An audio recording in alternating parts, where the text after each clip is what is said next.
जब लग गुरु मिले न सांचा, तब लग गुरु करो 10 पांचा। क्या गुरु बदल सकते हैं? क्या गुरु बदलने से पाप लगता है? आध्यात्म के इस मैदान में आखिर सही गुरु कौन है? गीता जी में वर्णित तत्वदर्शी संत कौन है? इन सभी प्रश्नों के उत्तर जानने के लिए अवश्य सुनिए जगत गुरु तत्वदर्शी संत रामपाल जी महाराज के मंगल प्रवचन। सतगुरुदेव की जय। बंदी छोड़ कबीर परमेश्वर जी की जय।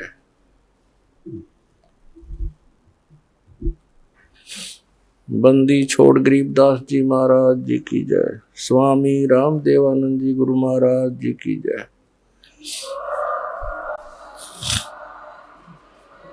गरीब नमो नमो सतपुरुष को नमस्कार गुरु की नहीं। सुर नर मुनि जन साधुओं संतों सर्वस दी नहीं। सतगुरु साहेब संत सब दंडोतम प्रणाम। आगे पीछे मध हुए तिनको जहाँ कुर्बान। नराकार निर्विषम काल जाल वैभंजनम निर्लेपम निज निर्गुणम अकल अनुबेशुंदुनम। सोहम सुरति समाप्तम सकल समाना निर्तल।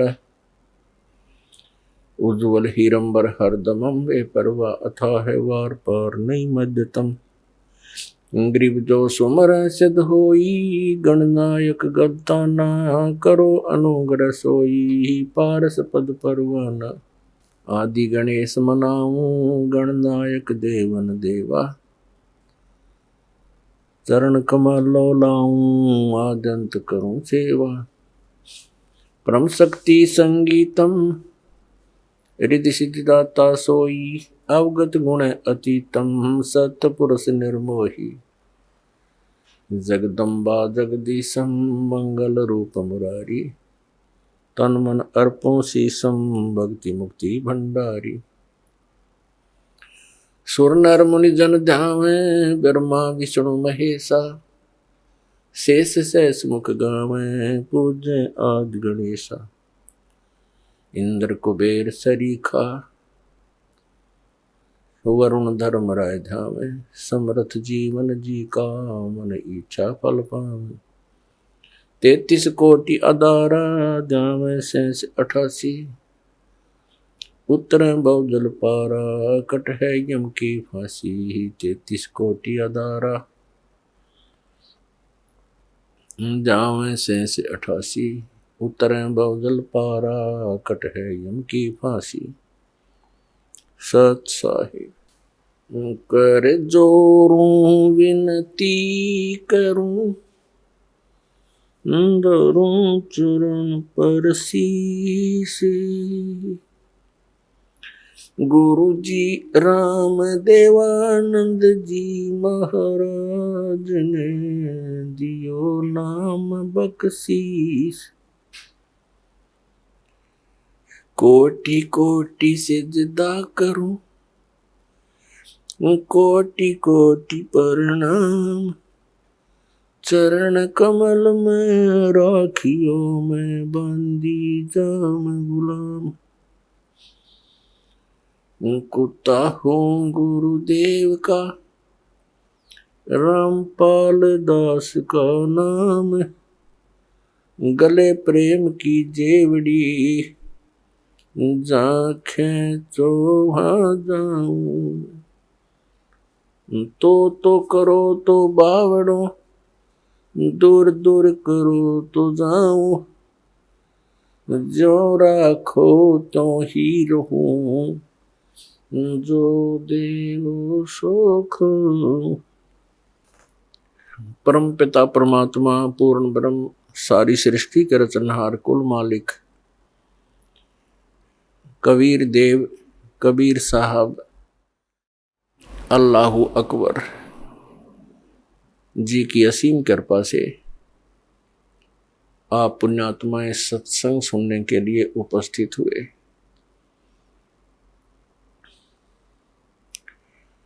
सत्संग का उद्देश्य होता है कि इस भूले हुए प्राणी को परमात्मा की याद ताज़ा की जावे। सत्संग के अंदर ज्ञान कराया जाता है कि मनुष्य जीवन किस लिए प्राप्त हुआ, मानव जीवन का मूल उद्देश्य क्या है। तो उसमें याद दिलाया जाता है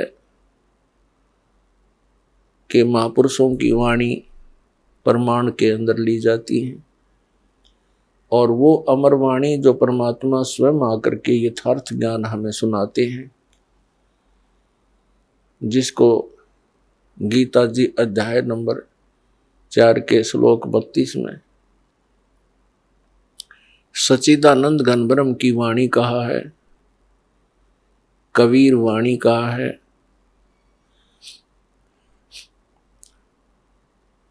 वो अमर वाणी परमात्मा स्वयं सुनाते हैं अपने मुख कमल से।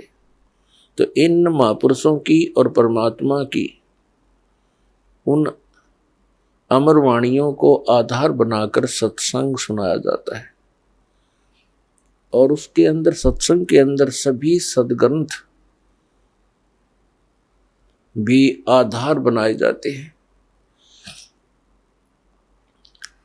और उनके आधार से जो ज्ञान सुनाया जाता है वो सत्संग है। इसके अतिरिक्त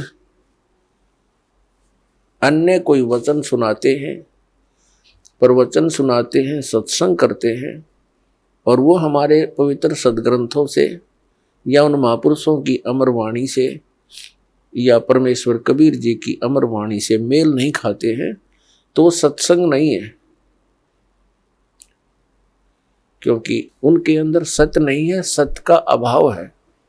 सबसे पहले सत्संग के अंदर ये जानकारी दी जाती है, मानुष जन्म पायक नहीं रटे हरि नाम, जैसे कुआ जल बिना बनवाया क्या काम।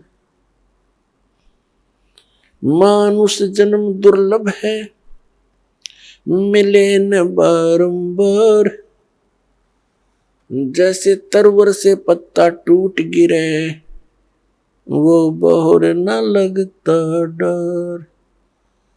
परमात्मा पूर्ण ब्रह्म सत्य पुरुष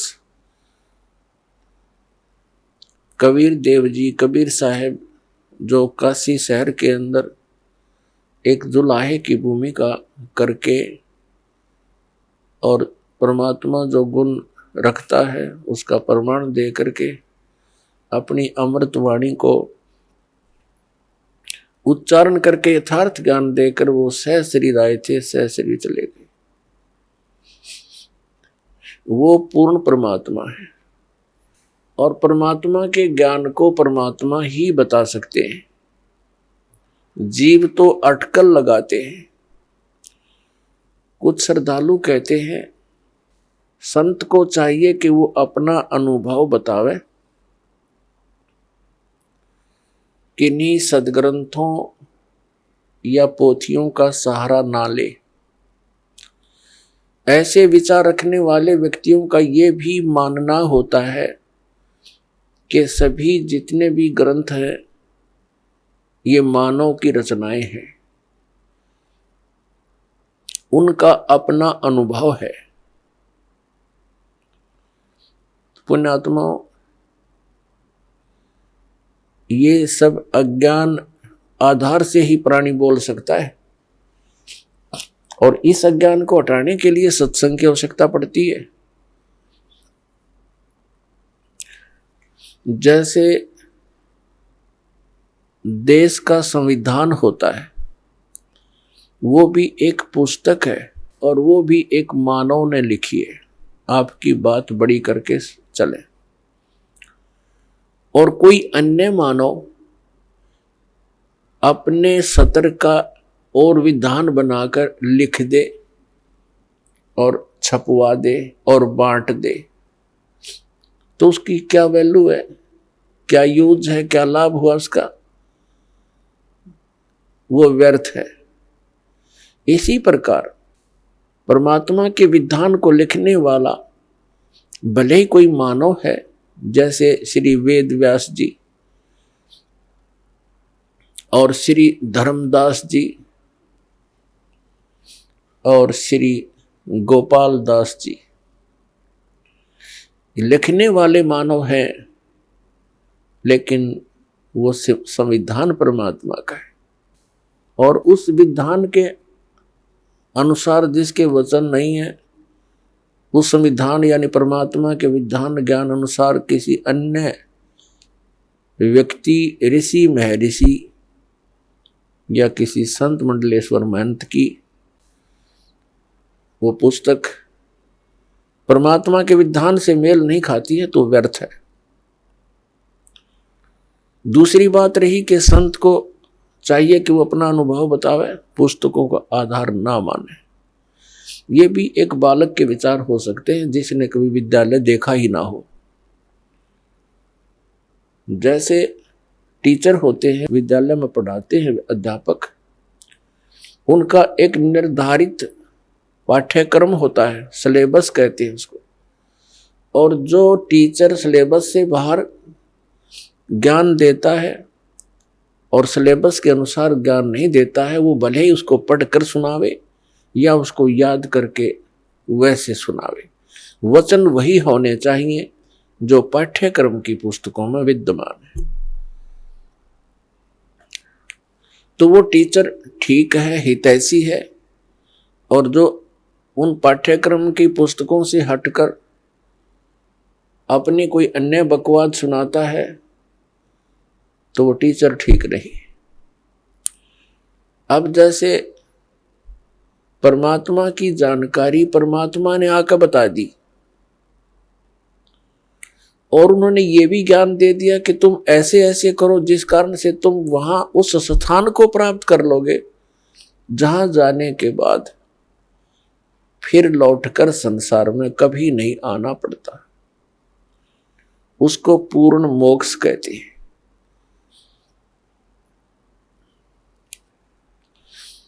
अब कोई कहते हैं कि भगवान के दर्शन हो जाए तो कल्याण हो जाता है। परमात्मा के दर्शन बहुत अच्छी बात है, बड़े पुण्यकर्मी प्राणी को ही हो सकते हैं, लेकिन परमात्मा के दर्शन से कल्याण मोक्ष नहीं होगा।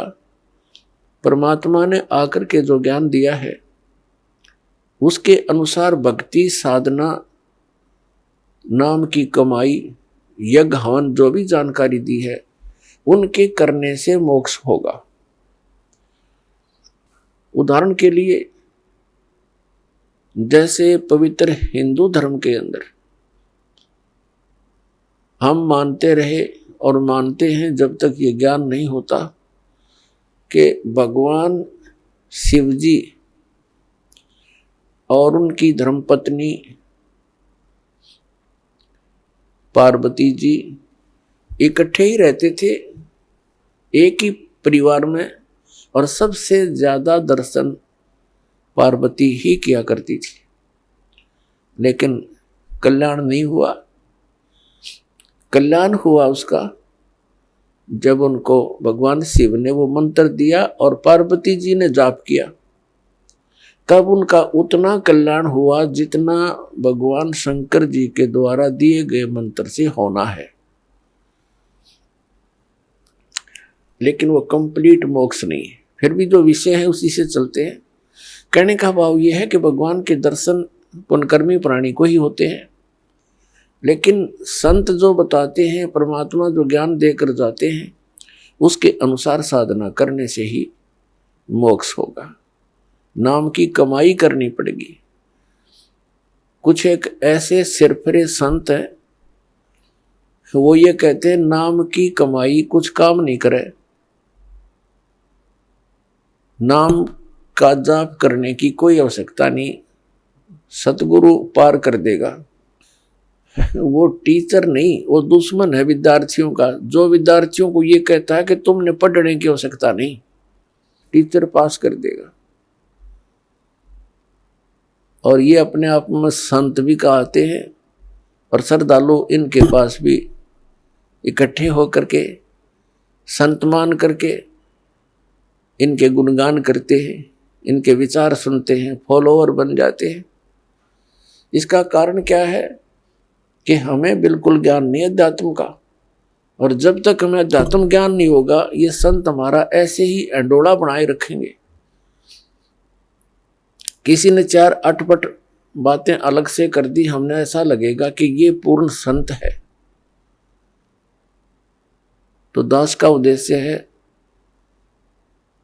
कि आप जी को अध्यात्म ज्ञान से इतना परिचित करवा दूं कि आप किसी से भ्रमित ना हो सके।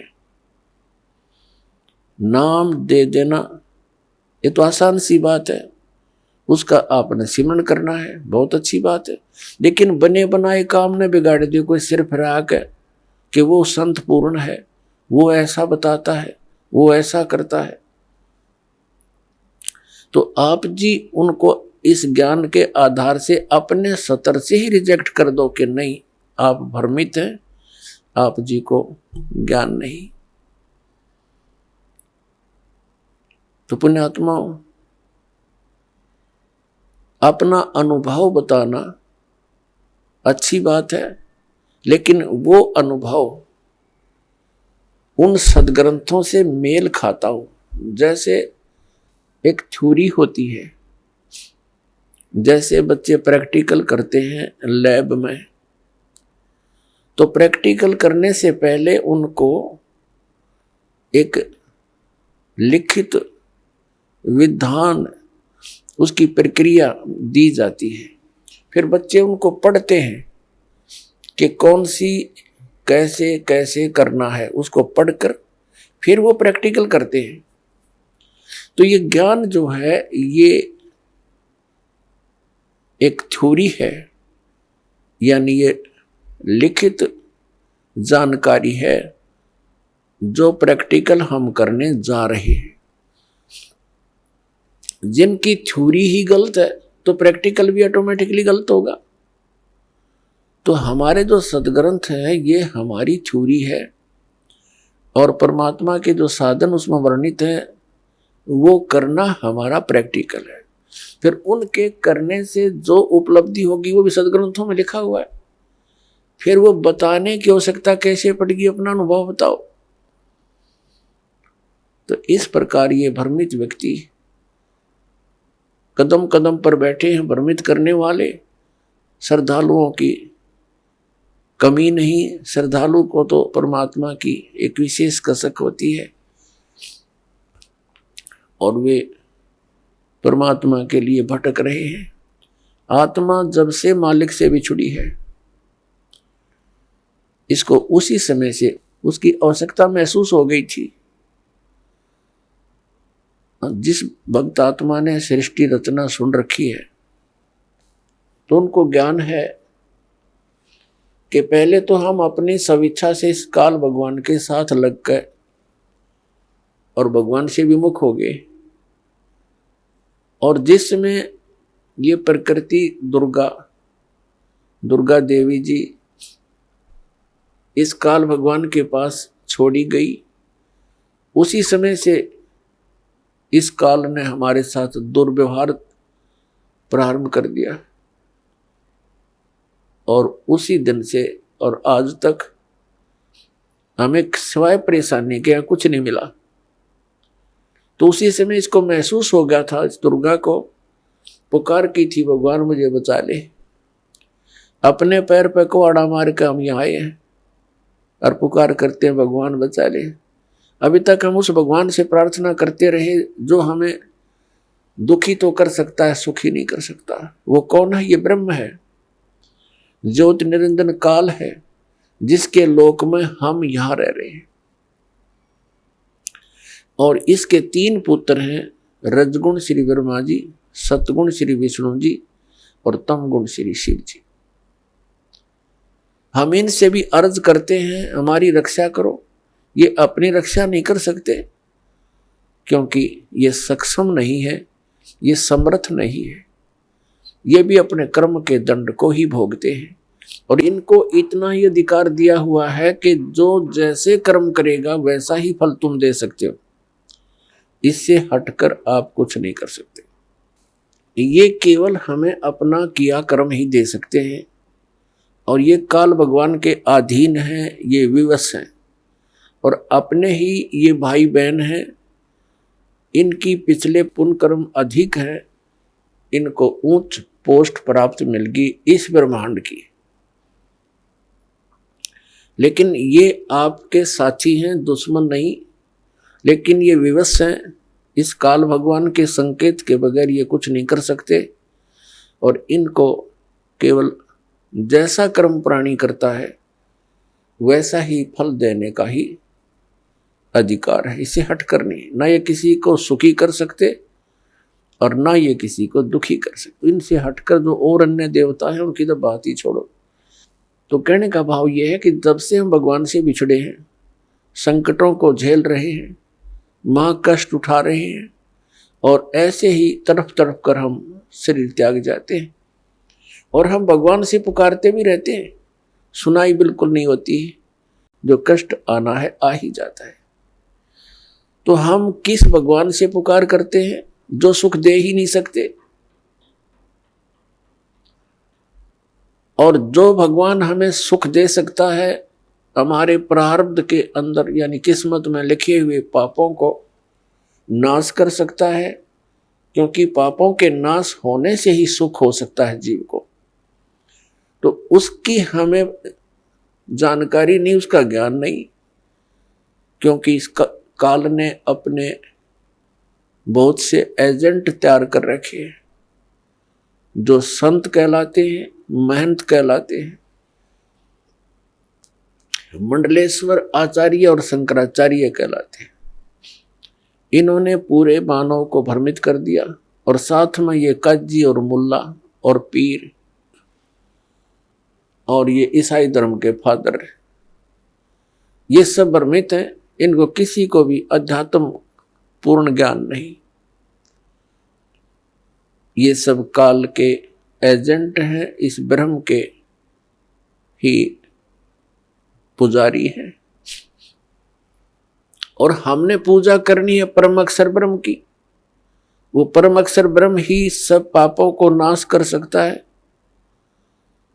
और जब तक पाप नाश नहीं होगा जीव सुखी नहीं हो सकता। तो पुण्यात्मा, सत्संग के अंदर सर्वप्रथम तो ये याद दिलाई जाती है कि मनुष्य जीवन किस लिए प्राप्त होता है। मनुष्य जीवन के कार्य का वास्तविक ज्ञान हो जाता है कि हमने क्या करना चाहिए, इससे मोक्ष प्राप्ति का प्रयत्न करना चाहिए। कल्याण के लिए सबसे अधिक प्रयत्न करना चाहिए। तो उसके बाद आवश्यकता पड़ती है कि गुरु पूरा हो। तो गुरु पूरे से फिर आपका काम चलेगा। इसमें मुख्य ये दो कड़ी होती है। प्रथम, पूर्ण संत की प्राप्ति होने पर ही आपको सत्संग प्राप्त होगा, और सत्संग से ये ज्ञान होगा कि मनुष्य जीवन किस लिए मिला था। तो फिर आपका कल्याण बहुत आसानी से हो जाएगा। तो पुण्यात्मा, जो संपूर्ण ज्ञान है, संपूर्ण अध्यात्म ज्ञान है, ये पूर्ण संत ही बता सकता है। अब जैसे परमात्मा ने कहा है कि मानुष जन्म पाय कर नहीं रटे हरि नाम, जैसे कुआं जल बिना बनवाया क्या काम। परमात्मा ने मनुष्य जीवन की आवश्यकता कितनी बताई है कि जो व्यक्ति, जो प्राणी मनुष्य जीवन प्राप्त करके परमात्मा का नाम जाप नहीं करता, उसकी भक्ति साधना नहीं करता, वो तो ऐसा है जैसा जल रहित कूप होता है, वेल विदाउट वाटर, बिना पानी का कुआं।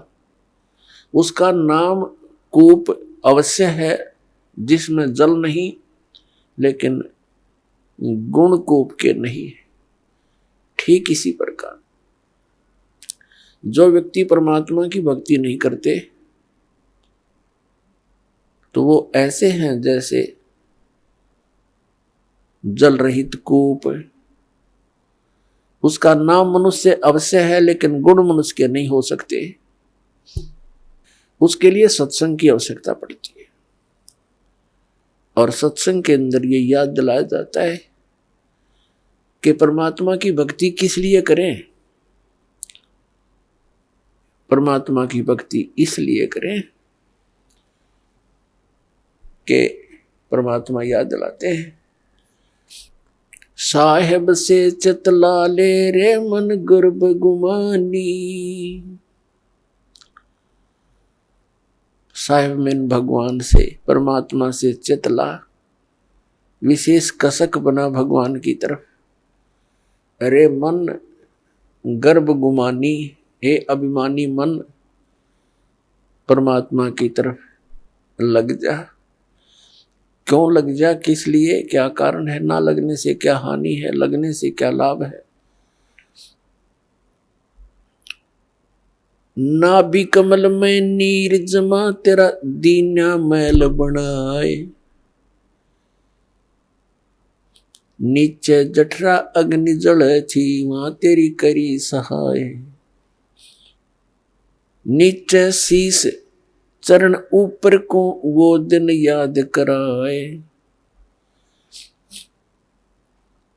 दांत नहीं जब दूध दिया था, अमी महारस खाए। बाहर आया भरम बुलाया, बाजे तोर सनाए। तू ही तो छोड़ दे, अब चला अधम किस राय। दाई आई घुटी प्याई, माता गोद खिलाए।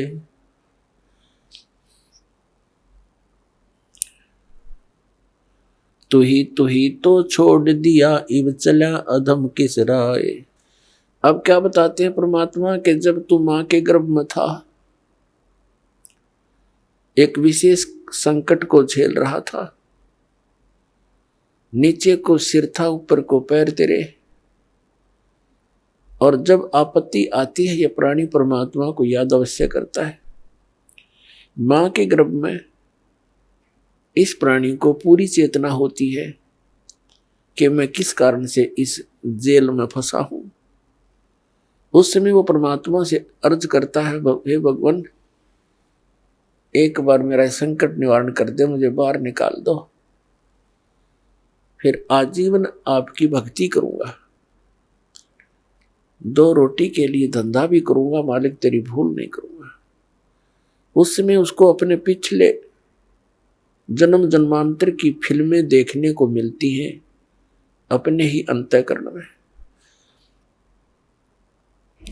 क्योंकि हमारे अंतःकरण के अंदर परमात्मा ने एक ऐसा सिस्टम कर रखा है कि जो भी क्रिया काम कर्म हम करते हैं और जो भी अच्छी मंदी सोच हम अपने हृदय में बनाते हैं, वो सब रिकॉर्ड हो जाती है।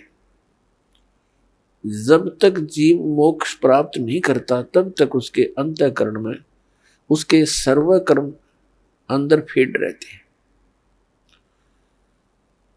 और जब ये प्राणी संसार छोड़कर जाता है, धर्मराज के पास जाते ही उसकी वो किए हुए कर्मों की फिल्म ऑन हो जाती है। वहां इसको ये बताने की आवश्यकता नहीं पड़ती, तो नहीं ये गलत करा रही हो, नाट जा। वहां नाटने की गुंजाइश नहीं रहती कि मैंने ऐसा नहीं किया। तो उस फिल्म को देखता हुआ वो प्राणी अपने पिछले मनुष्य जीवन व्यर्थ किए हुए इसको बहुत याद आते हैं और बहुत रोता है। मैं कितना जालिम था, मुझे संतों ने चेताया भी, भक्ति करने लगा भी, छोड़ दिया, फिर उन्हीं मस्तियों में लगा रहा। परमात्मा की भक्ति ना करने से आज तक मैं भटक रहा हूं। तो उस समय परमात्मा याद दिलाते हैं कि जब तू मां के पेट में था, जब तो तू करा था, हे भगवान तू ही है सब कुछ, और आप एक बार मुझे इस मां की कैद से, पेट की कैद से बाहर निकाल दे। आपको कभी नहीं भूलूंगा। तो यहां परमात्मा कहते हैं बाहर आया और भरम बुलाया, अब चला अधम किस राह, ए नालायक, अब कौन सा रास्ता अपना लिया तूने।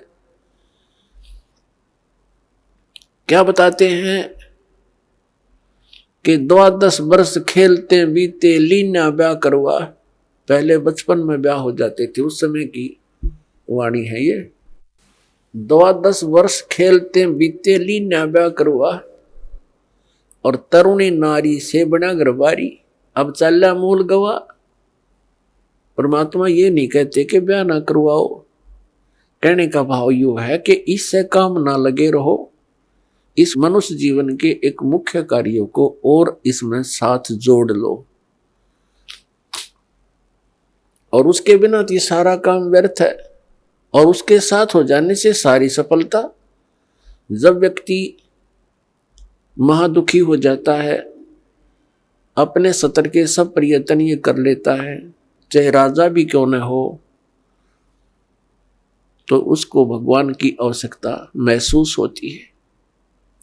राजा लोग भी परमात्मा के लिए साधु संतों के पास जाते हैं, आशीर्वाद प्राप्त करते हैं। तो परमात्मा हमें याद दिलाने आते हैं कि तुम भिखारी क्यों बनो, वो साधु क्या करते हैं, वो भी तो भगवान की भक्ति करते हैं, तुम भी करो, तुम स्वयं धनी बनो उस भक्ति का, याचक क्यों बनो तुम। तो वह हमारे समझ में नहीं आई, क्योंकि हम इस गाइड गणे कर रखे हैं। हमने सोच ये रखा है कि भक्ति तो वो लोग करते हैं जो गुफाओं में बैठे, भक्ति तो वही कर सकते हैं जो बिल्कुल घर त्याग कर जंगल में जा बैठे हुए फरी हैं। वह फरी नहीं है, वो तो आपसे भी दुखी है। तो परमात्मा हमें याद दिलाते हैं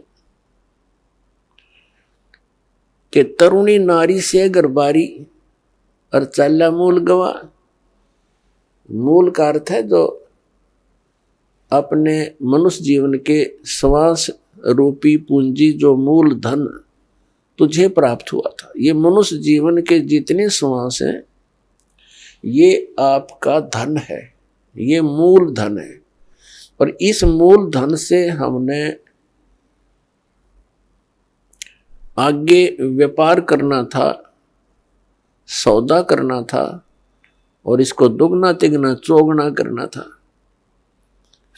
परमात्मा कहते हैं कि 3 लोक और भवन चतुर्दश सब जग सौदे आही, और दुगने तिगने और किए चौगने और किन्हु मूल गवाही।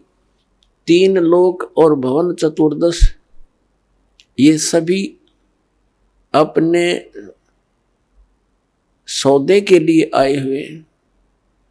जैसे कोई व्यक्ति विदेश चला गया या दूसरे शहर में चला गया 2, 4, 10 लाख रुपए लेकर व्यापार करने के वजह से कि उनकी 10 के 20 बनाऊं, अपने नेक नीति से कमाऊं, और वो उन पैसों से ही जाकर के होटल में मौज मस्ती कर रहा है, व्यापार कर नहीं रहा, बिजनेस कर नहीं रहा, तो उस मूल धन को खर्च रहा है, उसको बर्बाद कर रहा है, और एक दिन कंगाल होकर स्वदेश लौट आएगा और किसी के मजदूर लगेगा। और दूसरा व्यक्ति उन 10 लाख रुपयों से सौदा खरीदता है, बेचता है, दुगने तिगने कर रहा है, तो उसने उसका यथार्थ लाभ प्राप्त कर लिया। ठीक इसी प्रकार जो मनुष्य जीवन प्राप्त प्राणी इस पूंजी को खर्च रहे हैं, कोई मंत्री बन गया, कोई प्रधानमंत्री बन गया, कोई जज बन गया, कोई IAS IPS बन गया, कोई फैक्ट्री का मालिक बन गया, ये पिछला धन है आपका। कोई मनुष्य जीवन ही आपको मिला है तो बहुत पुण्यकर्मी प्राणी है, आप धनी है भगवान के धन से।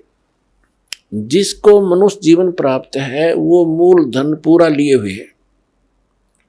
बाकी उच्च पोस्ट प्राप्त हो जाना, राजा बन जाना, ये उस भक्ति धन का एक एक्स्ट्रा आइटम है। ये केवल दान पुण्य का ही फल है इनका। और मूल पूंजी वो भक्ति वाली वो सबकी मनुष्य जीवन प्राप्त प्राणियों की एक जैसी है, जिनको मनुष्य जीवन मिल गया। चाहे वो रिक्शा चलाता है, चाहे मजदूर है, चाहे सेठ है, और चाहे मंत्री या प्रधानमंत्री है, कोई भी है। भक्ति धन आपका जो है नाम की कमाई वाला धन तो सबका समान है। और रहे पुण्यों का, उन पुण्यों से ये उच्च पोस्ट मिल जाती है। तो कहने का भाव ये है दास का कि जो इस मनुष्य जीवन के इस मूल धन से फिर से अपनी कमाई शुरू कर देता है, परम संत की शरण से उपदेश प्राप्त करके फिर अपने उस दैनिक कार्य के साथ साथ ये भी एक मजदूरी करता है, तो वो दुगने तिगने और चौगने बना रहा है अपने मूल धन के। अब परमात्मा ने आकर ये ज्ञान दिया है, और यथार्थ ज्ञान को भगवान ही बता सकते हैं, जीव तो अटकल लगाया करते हैं। आप देखिएगा पवित्र चारों वेदों और श्रीमद् भगवद गीता के अंदर जो ज्ञान है वो गॉड गिवन है, और परमेश्वर कबीर जी की वाणी वो गॉड गिवन है, स्वयं परमेश्वर ने आके बोली है। और उन महापुरुषों की वाणी जो परमात्मा से परिचित हुए, जिनको भगवान आकर सीधे मिले, उनको अपने से परिचित करा के वापस छोड़ा, उनकी वाणी भी गॉड गिवन है, क्योंकि उनका अनुभव आंखों देखा है परमात्मा की उन वाणी से भी मेल खाता है। तो इस प्रकार जो 18 पुराण हैं उनको देखिएगा, वो जीव की सोच है। इन ब्रह्मा विष्णु महेश और अन्य ऋषि महर्षियों का अपना ज्ञान अनुभव है, वो वेदों से बहुत कम मेल खाता है। तो इस प्रकार हमने अन्य के अनुभव को अपने भक्ति मार्ग में सहयोग में नहीं लेना है, आधार नहीं मानना है। इस ज्ञान को सुनने के लिए, ज्ञान को समझने के लिए 18 पुराण हमारे लिए एक विशेष सहयोगी है, लेकिन भक्ति की विधि के लिए इनका सहयोग हमने बिल्कुल नहीं लेना। और उसमें जो भी भक्ति क्रियाएं बता रखी है वो वेदों से नहीं मिलती है तो नहीं लेना, उनका पालन नहीं करना हमने, तभी हम सफल होंगे। तो क्या बताते हैं, ये मनुष्य जीवन जब तक आपके पास है तो आप इससे ये लाभ उठा सकते हो। क्या बताया है कि लोहे जैसा ताव जात है, ये काया देश राही, और 3 लोक और भवन चतुर्दश सब जग सौदे आही। जैसे कारीगर लोहे को गर्म करता है, उसको इतना गर्म कर देता है बहुत अधिक, और फिर उसको निकाल कर तुरंत उस पर चोटें लगाता है। गरम गरम लोहे पर चोट लगा करके वो जो वस्तु बनाना चाहता है बना सकता है। लोहे के जरा से भी ठंडा होने के उपरांत उसके ऊपर चाहे पूरे गणने झाड़ ले, चाहे घन मार ले, उसका कोई लाभ नहीं होगा। वो टेढ़ा मेढ़ा बन जाएगा, वो वस्तु नहीं बनेगी जिसके लिए प्रयत्न किया गया था। तो ये मनुष्य जीवन जिसका शांत हो जाएगा, जब तक मनुष्य जीवन है ये लोहा गर्म है, इस पर राम नाम की चोट मार के आप जो बनाना चाहते हो बना सकते हो। जब ये ठंडा हो जाएगा, मृत्यु हो जाएगी, फिर कुछ नहीं हो, चाहे 5-6 इसके श्राद्ध निकालते रहियो, वो तो ठंडा होने के बाद चोट मारनी है। और चाहे उसकी 13वीं करते रहियो, 13वीं 17वीं, वो तो लोहा ठंडा होने के बाद व्यर्थ प्रयत्न कर रहे हो। तो यहां क्या बताते हैं, 3 लोक और भवन चतुर्दश सब जग सौदे आही, दुगने तिगने किए चौगने किन्हु मूल गवाही। किसी ने तो दुगने तिगने चौगने कर लिए मनुष्य जीवन से सतभक्ति करके, और किन्होंने मूल का नाश कर लिया, मूल गंवा दिया, यानी मनुष्य जीवन को यही फू फर करके अन्य क्रियाओं में ही व्यर्थ कर गए, उन्होंने मूल धन का नाश कर दिया। अब भक्ति न करने से क्या हानि होगी, नर से तीतू पशुआ की जय, गद्दा बैल बनाई। ये 56 भोग कहाँ मन मूर्ख, कित कुरडी चरने जाई।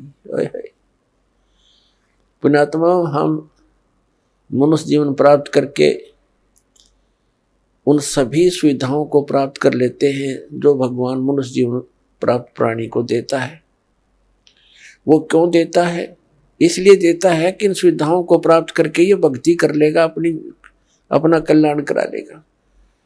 जिनको मानव शरीर प्राप्त है वो उनकी ड्रेस अन्य प्राणियों से भिन्न है। ड्रेस मीन आपका ये शरीर, ये बॉडी, ये ड्रेस है, एक पोशाक है आपकी, ये स्टूडेंट की है। और जो स्टूडेंट, जो विद्यार्थी अपना उद्देश्य को पूरा ना करके, पढ़ाई ना करके सिनेमा देखता है, गेम देखता है, बाहर बकवाद करता है, तो फिर क्या होगा?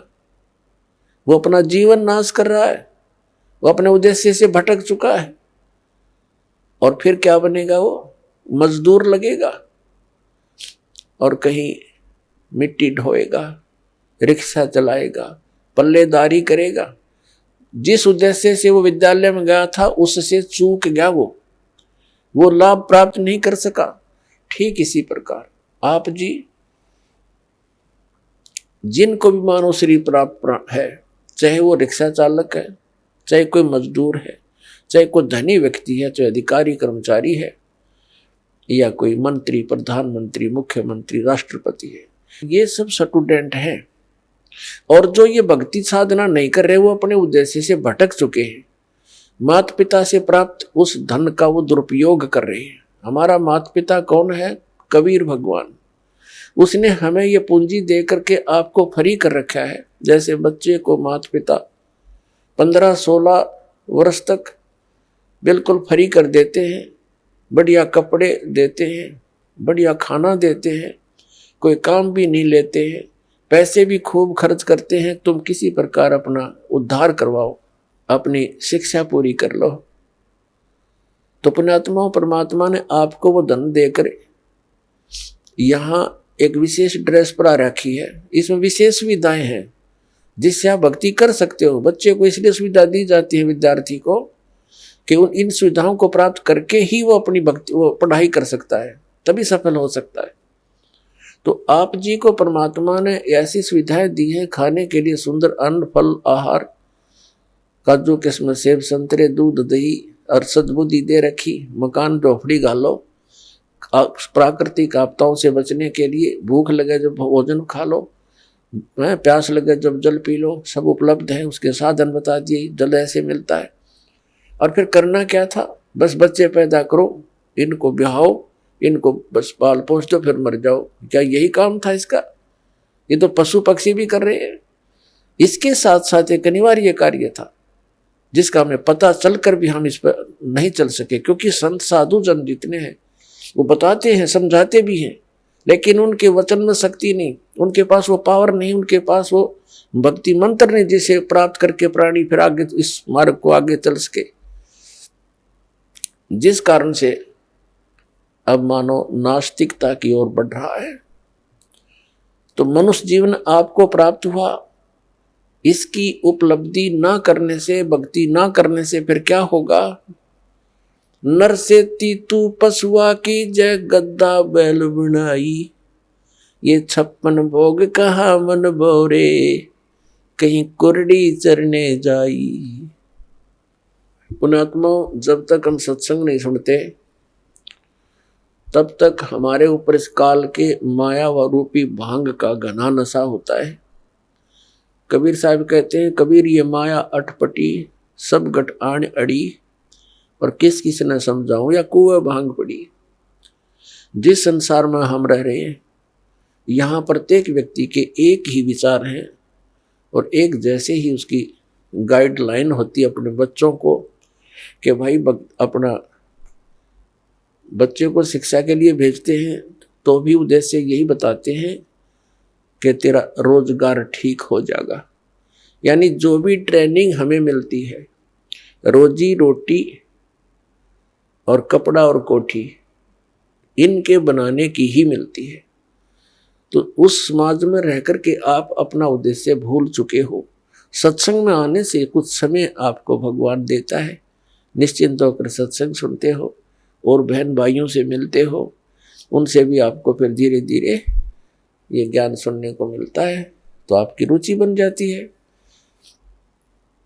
तो परमात्मा क्या बताते हैं कि आप मनुष्य जीवन प्राप्त हो, आपको कितनी सुविधा प्राप्त है। जब भूख लगती है खाना खा लेते हो, प्यास लगती है पानी पी लेते हो, गर्मी सर्दी से बचने के लिए मकान बना लिए।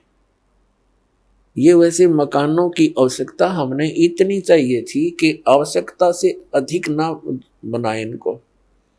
ये हमारा भक्ति बाधक है। जो भक्ति करना चाहते हैं, मोक्ष कराना चाहते हैं, तो उनको इन सब नियमों को फॉलो करना पड़ेगा जो बताए जाते हैं, क्योंकि वो भक्ति में बाधक है। और जो भक्ति बाधक है आप उनको भी साथ लेकर चल रहे हो, तो आप ऐसा कर रहे हो जैसे किसी पशु के गल में लठ बांध दिया करते था मोटा रस्से में गाल के। अब वो चल नहीं सकता उस स्पीड से जैसे उसे चलना चाहिए, चला गट्टियां पर लग गए। तो आप जी इन मर्यादाओं को पालन ना करके और भक्ति रूपी मार्ग पर चलने की चेष्टा करोगे, आप नहीं सफल हो सकते। तो इसलिए हमने ज्ञान के आधार से इन बुराइयों को, इन कुरीतियों को और सांसारिक परंपराओं को भी त्यागना पड़ेगा, तब हम इसमें सफल होंगे। फिर अपनी बड़ी स्पीड से चलेंगे।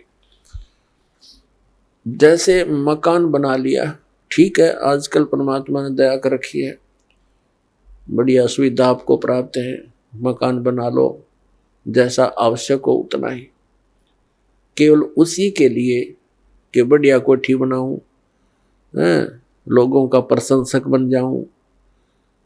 ये हमारी अपनी सोच होती है, अध्यात्म मार्ग नहीं है। तो मकान बनाओ जितना आवश्यक हो और जितनी आपकी जेब अलाउड करती हो, आवश्यकता से अधिक खर्च मत करो। हमारे पूर्वज आपने देखे होंगे, हमने तो खूब याद है, झोंपड़ियों में टाइम पास करके कई कई पीढ़ी, उनका तो इतना काम है, एक चारपाई डालनी आपने, चाहे 10 कमरों का मकान है आपका, एक कमरे में एक कोने में 3.5 बाई 7 फुट की जगह चाहिए आपने। घुटने तो घुड़िया तो मोकली है। कबीर साहब तक कहते हैं घर तो 3.5 हाथ और गढ़ा तो 4.25 है। कहे कबीर अधिका कहे उसको नहीं विचार। ये मनुष्य की जो शरीर है 3.5 हाथ का होता है। परमात्मा कहते हैं आपने घर 3.5 हाथ की आवश्यकता है, घना बनाओ तो 4.25। अरे से फालतू बनावा है तो मूर्खता है तेरी। फिर भी परमात्मा का कहने का तात्पर्य है कि आवश्यकता से अधिक कोई भी वस्तु आप संग्रह करते हो, आपकी भक्ति का बाधक बनेगा, क्योंकि समय वेस्ट व्यर्थ जाएगा। कोठी बना ली, 1-2 लाख अपने पास से लगा लिए, 3 लाख कर्जा कर लिया। अब जब तो कर्जा ले लिया, ऋण ले लिया, पता नहीं चला, 1 महीने के बाद मांगने वाला आने लग जाएंगे। चैन गई, रात न नींद आवा नहीं, और भक्ति का भी नाश। वह को ठीक है काम आई आपके। तो इस प्रकार हमने भक्ति मार्ग में जो बाधाएं हैं उनको त्यागना पड़ेगा। अब क्या बताते हैं, परमात्मा ने हमें कितनी सद्बुद्धि दे रखी है, और ये भक्ति ना करने से इन कोठी बंगले बनाने में और धन बढ़ाने में अपना जीवन व्यर्थ कर जाएंगे, तो फिर क्या होगा। नर से तू पशुआ कीजिए, नर से फिर तू पशु बनेगा। नर से तू पशुआ कीजिए, गद्दा बैल बनाई, अरे ये सुंदर भोजन का मन बोरे कि तो कुर्डी सरने जाई। ओए होए।